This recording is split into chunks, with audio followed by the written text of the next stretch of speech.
首先准备120克黄豆，倒入大碗中，然后倒入清水，把它清洗干净，浸泡4个小时以上。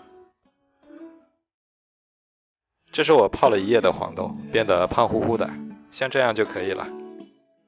把它控干水分，捞出来装入碗中，再打入2个中等大小的鸡蛋，加入120毫升纯牛奶，然后全部倒入料理机中，选择果蔬键打成黄豆糊糊。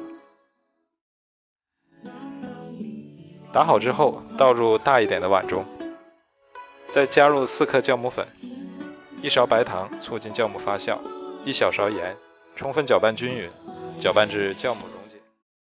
再加入400克普通面粉，搅拌成这种面絮状。再加20克食用油，然后揉成面团，揉成一个非常柔软的面团，像这样就可以了。不用很光滑也没有关系。然后盖上保鲜膜，发酵至2倍大。也可以放冰箱里发酵1个晚上，这样面就发酵好了，变得胖乎乎的。然后撒点干面粉，防止粘手。再把它取出来揉一揉，这个时候可以多揉一会儿。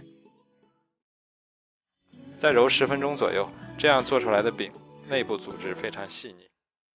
然后把它搓成长条，再平均分割成大小均匀的小面团。我这里一共分成了16个。再取出1个面团，把它揉一揉，再把它整理成圆形，然后用手轻轻拍扁。再取出擀面杖，把它擀成小饼的形状，厚度在半厘米左右就可以。然后用小刀在饼上划2刀，这样我们的一个饼坯就做好了。全部做好之后，盖上保鲜膜，2次发酵20分钟。像这样就发酵好了，变得胖乎乎的，拿起来轻飘飘的。锅中多放点油，油温烧至5成热，放下筷子能够起小泡泡，然后再一个一个的下入饼坯，开中火慢慢炸，大概需要2分钟左右，炸至一面金黄。再给它们挨个翻面，